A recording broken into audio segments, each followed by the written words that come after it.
Welcome everyone to our daily success call for Wednesday, the 15th of December. 10 days left until Christmas, till the big guy in the red coat goes down the chimney by whatever magical means he does that. Any of you ever seen the Christmas Chronicles? Did I mention that movie to you the other day? The Christmas Chronicles with Kurt Russell.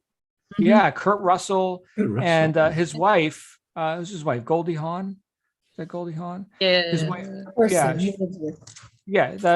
She has a cameo appearance right at the end. It was kind of cool, but great movie for fun for the whole family. The Christmas Chronicles, highly recommended. But John Lavinia here with you, looking good, Scott, with your red shirt and your beach rocks and all that. Let's see who else we got here. We got some fun people with us. There's Amber, and of course the Missy is here. Ruth and Derek is here all the way from Scotland. Ava's here. Good to see Roxanne, Patrick, Catherine, looking awesome as always. Remus here. Karen Jones's background is here, but Karen isn't. There's Anne, and nobody else is on camera. Oh my goodness. Oh well, we're going to go ahead and get started regardless. We've got a topic on the table today. Before we get to that, though, let me do some housekeeping. So we've got this week as normal, next week as semi-normal. I think we're going to be taking Christmas Eve off from this call. I think we are. Probably, yes. We're going to be taking Christmas Eve off because I'll be packing a truck on that day. But and then the following week, so the 25th is a Saturday, and which means the 1st is a Saturday. So from the 25th to Happy New Year is going to be, you guys are going to be stuck with Karen the whole time, and you're going to love it because she's got some great content for you. But I'm going to be on the road and out of touch with most other earthlings. So anyway, just cherish the moment that we're here together with me. I know this is all very profound and meaningful. Anyway, I love you guys, and I'm glad you're here. So anyway, that's our housekeeping for today. A couple of you I'm meeting with today on business launch sessions. I'm excited about that. That's an important conversation. So I'm looking forward to having that with you. Here's the topic for the day, as initiated by the Missy. And that is to, how to work with your mindset while little things are getting to you. Has anyone else besides Missy and me sometimes get our attention fixated on little ankle biting problems? Is it just us? No, I think we've got some buy-in on that deal. Okay, very good. Let's take that issue up. So, and this isn't the first time we've gone down this road, but I think, let me start by saying this. Sane people, which arguably you are, sane people have the ability to assess, like on a hierarchy, the relative importance or non-importance of data. This is one of the things that sane people can do. Insane people, everything is everything. Everything, right? And you, Scott, are just like, in fact, you are the guy who was abusive towards me 20 years ago. You're that guy, right? That's insane. You're not that guy, okay? But something, right? Everything is everything. And so the ability to have what's called discriminating thought, right? So that is an apple, that is an orange, right? That's sane. The ability to say this is more important than that, that's good and right. That's sane. So you can actually evaluate information. Now, with that premise or precept, now let's look at how we're approaching our business. And here's what's not new about this, because I've talked with you all about this again and again and again. The overarching why or purpose for all of this, we can, and I say we should, place high on that hierarchy. We should say that is paramount. That is primary. Here is the prime datum, if you will. Here's why I'm showing up. Okay, great. And then underneath that, we can have the how and the what and logistics and technical and stuff, right? But it's still not the prime thing, the thing highest on that gradient or hierarchy. When we, and I'll speak for myself, when I allow my attention to be fixated on things lower on the hierarchy, it is because I no longer, just think of the math of all this. You only have so much attention. And if it's fixated here, it's not where? It's not here. It's not on purpose. Now, there was this guy named Albert E.N. Gray. I've quoted him before. Some of you recall. He did the great speech, The Common Denominator of Success, back in the 1950s, I believe. Does anyone remember this speech by Albert E.N. Gray? All of you got a quote from him when you first met me in my little welcome video, where he gave the common denominator of success. Does anyone remember what that common denominator of success is verbatim? Can anyone recite? Unmute your microphone and please recite the common denominator of success according to Albert E.N. Gray. The Missy.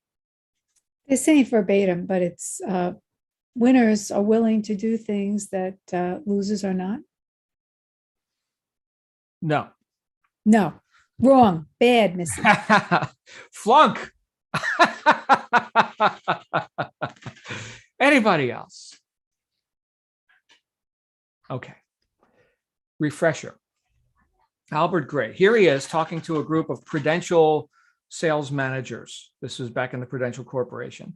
And he said, I was looking for the one thing, if there is such a thing, that has every person who's ever been successful has done. Is there one common denominator of success for all people who've ever been successful at anything, not just selling insurance or whatever we're doing here? And he said, well, seeking you shall find. That's what I was looking for. That's what I found. And here it is, ladies and gentlemen. The common denominator of success is that successful people have formed the habit of doing things that failures don't like to do. That's what I said. No, that's not what you said. Not what you said. You went way afield of those. I said verbatim, Missy. Verbatim. Successful people have formed the habit of doing things that failures don't like to do. And it's not because we like doing these things. We're so lucky. Oh, I like doing it.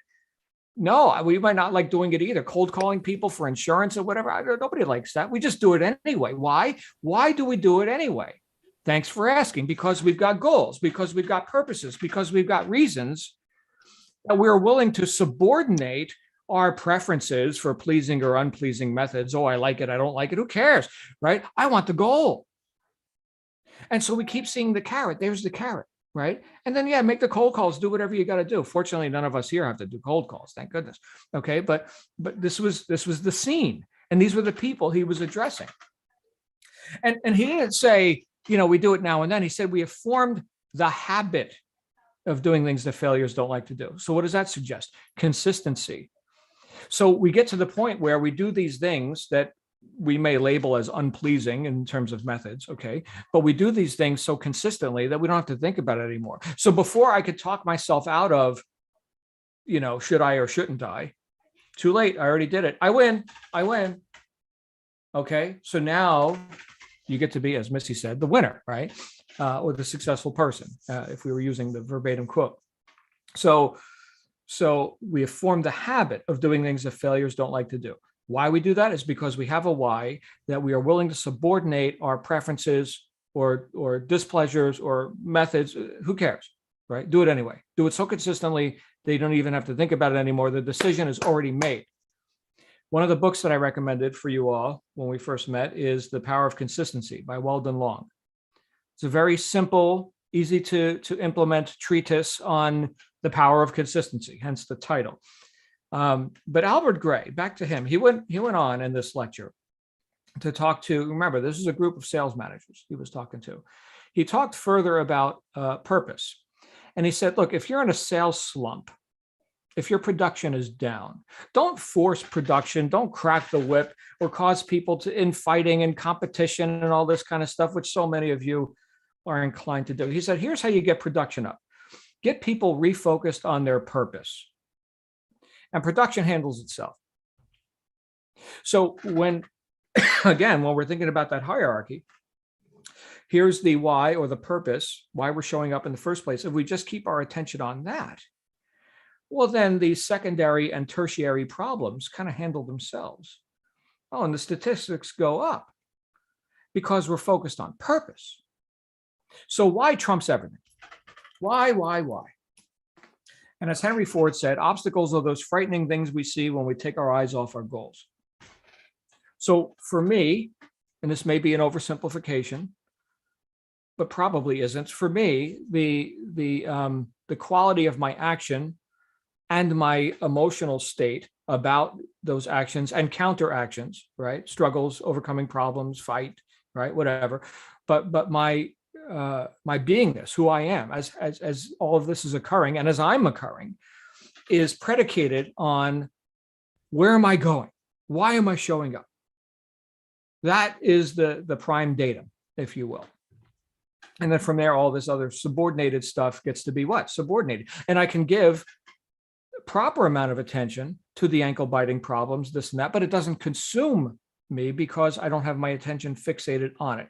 So who's responsible for where my attention goes? Missy. That's right. Missy's responsible for where. No. Well, look in the mirror, right? And look, if this is a chronic thing, if this is something where again and again throughout your experience of life and however long you've been doing this thing that you're doing here, if you know this keeps showing up, well, who keeps showing up at the scene of the crime? So I guess we can't really blame on this one. And yeah, I get that you've got new circumstances.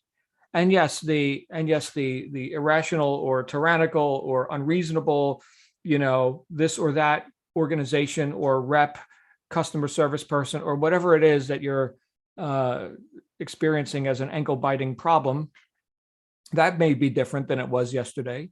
Hopefully it is, right? Hopefully you've solved yesterday's problems. Okay. And you chose new problems because you've made progress, you've advanced in life and you intend to, therefore you get new problems. Hooray for you. You chose that. We just had this conversation with my mastermind group that I run about first world problems, right? And perspective, because like right now where you may have, a technical glitch or your fancy piece of electronics, isn't working the way that pleases you, right? There are other people, not to get dark, but, dying in the street and all this, right? Starving, dodging bullets and everything else. So tell me about your problems again. We chose these problems. You know what? And I'm not about to trade. I chose this. So that's a statement of responsibility. So whether I'm the one who keeps showing up to slay the dragon, or I'm the one who keeps showing up at the scene of the crime, either way, it's me in the mirror. So here's an affirmation, if you like such things. If you're having things that seem like little ankle biting things that keep grabbing your attention, because this was the original idea that the Missy had brought up.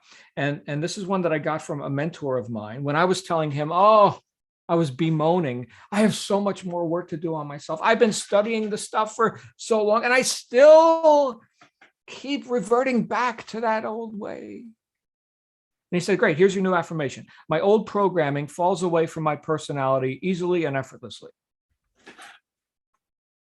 My old programming falls away from my personality easily and effortlessly.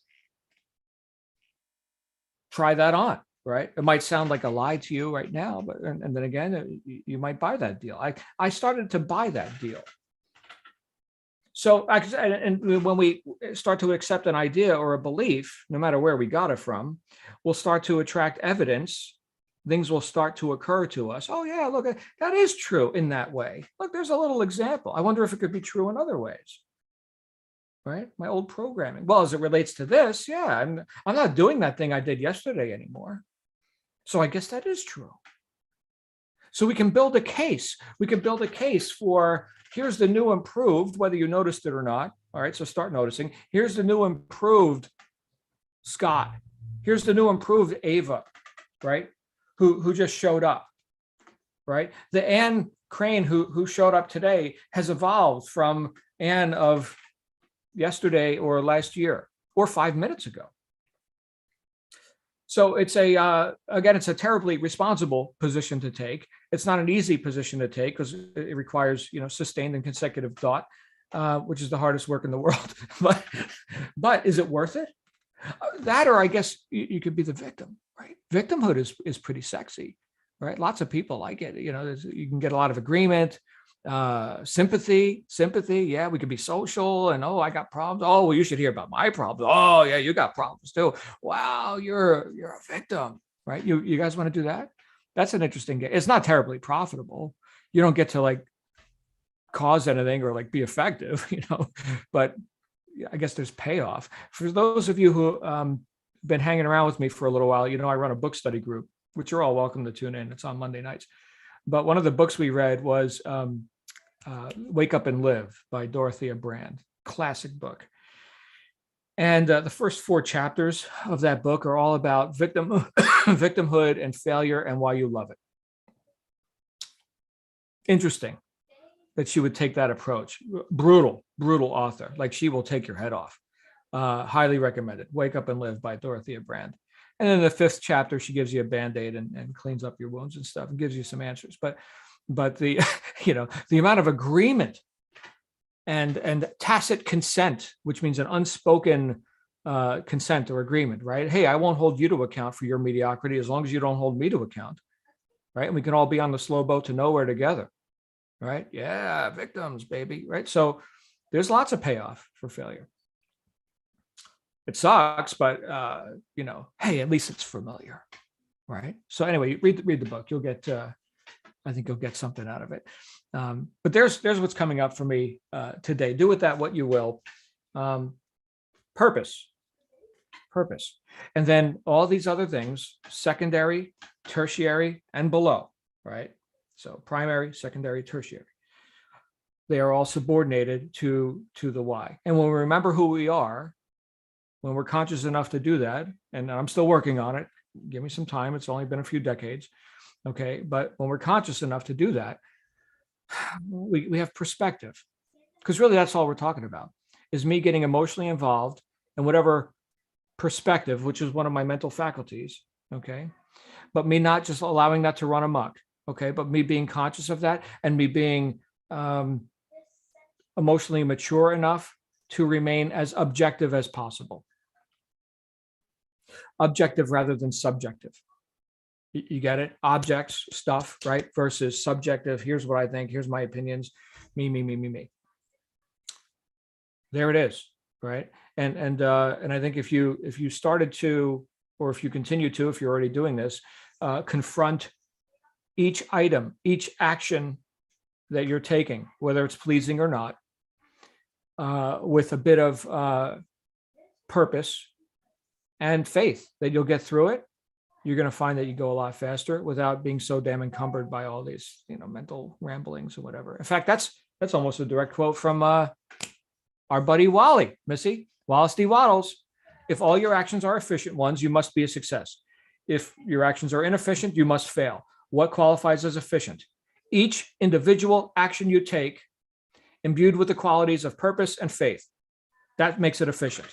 I know we're getting into some philosophical rabbit holes now, but think about that. Each action with purpose and faith makes it efficient. You forgot your purpose, or you have no faith that you can accomplish what you want to accomplish, you lose. Inefficient action. Costs you more time, you lose. Work that out for yourself. See how that works out for you. I know I just gave you a mouthful. Deborah, help us, Deborah. Help us understand where we're going with all this. Deborah, you've got the floor. I don't know if I can help at all, but I came here clear until you started talking, and now I'm kind of confused. So I have to go back to the point of, when you have disappointments, I look at who's here, and there are people here that have been here a while in life, and there are people that they're pretty much in the middle age of life, and there are people that are just really very young. And I think some people with experiences and knowing how they are can recover faster.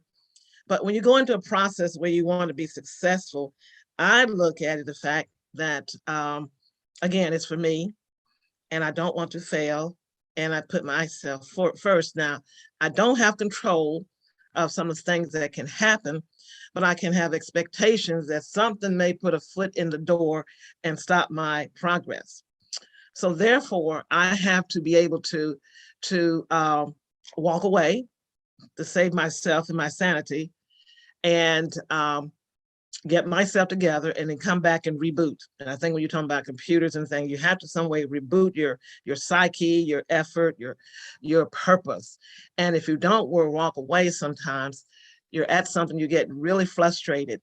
And I made a comment back here, I believe it was Monday, about, looking at things relative to seeing things that you want, and it will happen. But I don't want anybody in the group think it's a waving of the Harry Potter wand or something's going to show up like the lady on Bewitched. It may, after you ask and after you put yourself into action, because nothing happens unless you make a move and make things happen and start to move forward. Things will come about that you have been looking for to happen. But outside of that, when you have disappointments, stopgaps, and I've been able to listen to Missy, thank God I've had the opportunity to hear some of the things that she's gone through and some of the others. And if you all can find Patricia, it would be awful grateful if you would. I don't know where she is, but I've had the opportunity to do that and understand that, yes, everything is not. And I'm coming from an industry that had to do cold calling. And cold calling on the phone never, ever worked for me. But I knew I had to stop and find out what did. And door knocking did. I was still giving the same conversation, but I enjoy that one-to-one, face-to-face interaction. So I guess what I'm saying, I came here with the right mind. I got my tea, but you kind of put me in a loop. But I do believe that you have to have expectations. Things are going to happen. That happens in any business. If you open up a tea shop, a bookstore, things are going to happen. And you have to be able to walk away, think about it, reboot, and come back. So I'll leave it at that. Well, thank you, Deborah, and hats off to Missy and Patricia. You see, you guys, you have benefited others in this group, namely Patricia or Deborah, and I'm sure others as well, that, just from you participating in being part of the solution. So Deborah, it's not my intent to put you in a spin or whatever. It's just how my brain goes. But what you just said was so vital, right? Because we're getting back to the why. It is simple. It is simple. Here's the hierarchy, and we just keep our attention on where we're going. And she talked about expectancy, right? So Missy mentioned here in the chat, and we're going to bring Scott out and then Missy. But Missy mentioned in the chat that data was lost. So here's customer or sales data. That's a problem. Yeah, that's a problem. We have backups. Do we have what are your contingency plans with that? And if not, then we need to invent them. We need to put those in place. Scott, you have some thoughts on the topic today? Oh, yes. Now, I think it's interesting. You say that the why is the most important thing. And yes, I agree with that.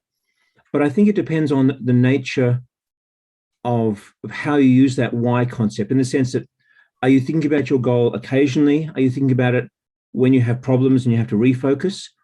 I think the why has got to transcend into the what, in the sense that, yes, I know why I'm going to do this, but the what is a redefinition of who you are. I'm a person who is going to achieve this no matter what happens. I am the person who is going to achieve that. So it's not a question anymore. It's not even a statement of purpose. It is a statement of who and what you are, in the sense that you have an arm and a leg, arms and legs, and you don't question it anymore. That's how personal to you that goal has to be. It can't be something out there. It is what you are as a person. It is a reality for you. And that's why, as you say, your mind will seek evidence of that reality once you accept it as what and who you are, a person who is going to achieve such and such, or who has these certain qualities. That's to have fun. It has to be hardwired into you. And affirmations, I think, are a key component to that. But certainly, I think it has to move beyond just something you feel occasionally. It has to be something you wake up with as a living consciousness of what you are. And once you do that, you become a magnifying glass every single day. And also, when you do that, your emotions and your intellect and your whole physicality is involved in attaining that outcome. And anything that distracts you, even the obsession with small things, you don't have the emotional resources to deal with that, because they're all involved in the main goal. And so you don't waste time on the small things unless they're very significant, for a short period of time. And they serve as a purpose to do it. Like if you want to work out your gear bubble integration or something, you have to focus on that for a while. But you're not emotionally catapulted into a vortex of misery over it, because your emotions are tied up to that goal. and everything else is just the how to on the way to that reality.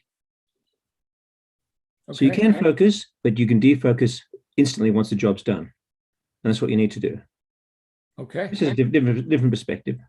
Well, thank you. Thank you for your perspective, Scott. You said the G word, and I know some people started vibrating in their seats as soon as they heard it. So gear bubble. So right. So here's the reality of that, and I've got no attachment to methods. Okay, I only care about results. So did e-commerce and print on demand and all, did people drink out of coffee cups before there was gear bubble or this or that method? Or yeah, they did, right? So we're working with wants and needs, demands, right? A marketplace that existed before the methods. So I'm not attached to methods. And I think with what Missy, we're going to hear from Missy next, excuse me. And so yeah, there's a significant, there are decisions that need to be made. You're saying, Scott, and who's making them, I think is the thing. Is it the person who's fixated or attached to things that could be, temporal, right? That we can adjust. Because if we are showing up as that person with, like what Deborah said, the expectancy and what I would say the faith, the knowingness, you're talking about a knowingness, right? Who you are, right? If we're showing up as that, you're the person who overcomes these problems. Of course you are. Of course you are, right? Missy, sorry to hear about that. I don't know. Was it gear bubble? I don't know. How did they lose your data? I mean, that's. They didn't lose my data. They lost me, my customers, because they couldn't get it out. And then they told me they were stuck lost, giving fake tracking numbers. But I don't want to really talk about that part. What I want to talk about is to new people, because I came here at the very end of June. That's when I started here. And when I started here, I was in a rip current of negativity due to physiology that was hammering me for 20 years. And I'm still fighting through it, but I have made small improvements over time. This is a quote from somebody named John Lavenier, I think. Small improvements over time are transformative. And I'm not glad I lost the customers, of course. And I'm still trying to keep in touch with them. But my focus fell off the purpose to the target. And that's why I allow, and they also don't answer properly, and they LIE, not the girls in the chat, the other people. Anyway, so I lost track of my why, and I just allowed my anger, my old programming of you're Italian, get angry, and I allowed that to take over. But here's what happened.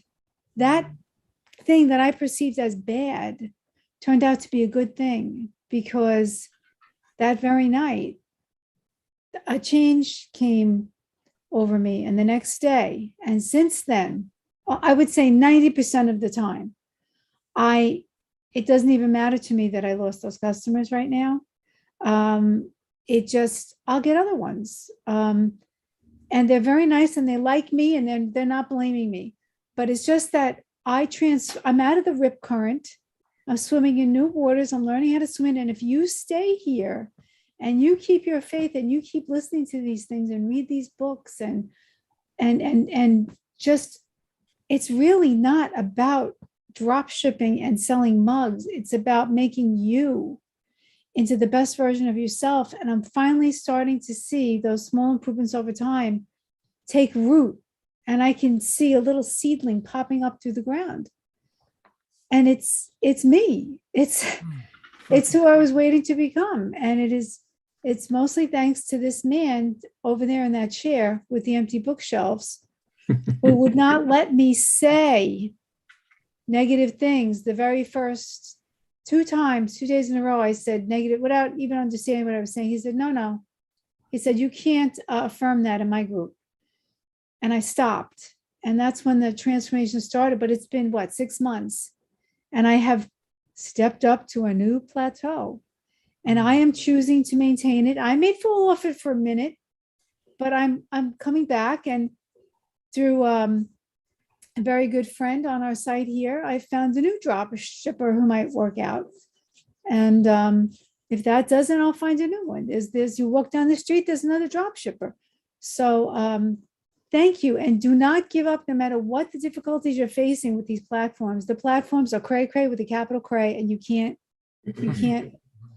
fix them. So you just have to deal with them and not lose your mind like I did the other night. And I cried for 2 days, wham. And Bob had to go into another room for protection. So it will work. It does work. It's science. And it may take longer than you want it to take, because I'm a baby boomer. I want everything to happen in 30 minutes like a sitcom. So, but I am maturing. And once I get out of the rip current, I actually feel different. And so do not give up no matter what is happening. You came here for a reason. You came here to start a business. You're going to do it. It's going to happen. It may not be today, tomorrow, next month, 3 months, but it's going to happen if you are true to that purpose and not the target. And keep reading the books, because they will get into you and you will become them. That's basically what I wanted to say. Thank you. Thank you, Missy. So, and thank you for the clarification. When you said they lost customers and sales, literally they lost the data. What you're saying is that the customers canceled their orders because the customer service or the fulfillment was. We're waiting lackluster. since October, one since November, and they kept Yeah. giving us fake numbers. And Right. So what a blessing that happened with only a couple of orders and not the big batch of 10,000 units.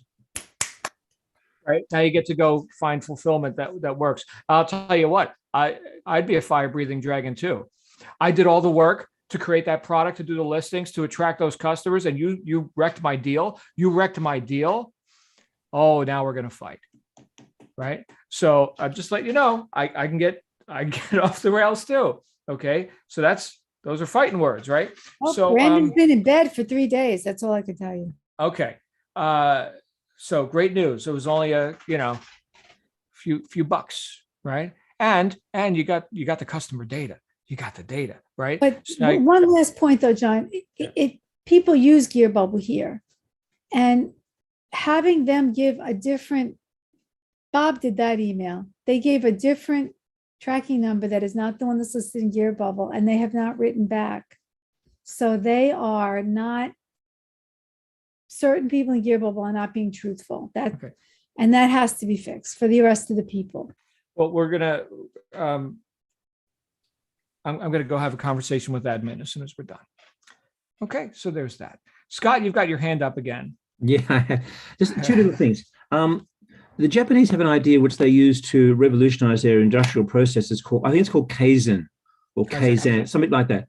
The idea of microscopic, tiny little improvements that a worker or someone might suggest that in and of themselves don't mean much, but when they're added up together, can totally revolutionize the process of production. And I think what Missy was talking about relates to that in the sense that small steps each day, incremental steps each day, may seem like small, like nothing, but they accumulate into a massive power surge of productivity and efficiency over time.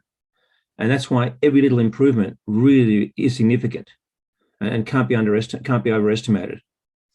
And another thing too, I think with goals and so forth, I think I can see a parallel with self-esteem.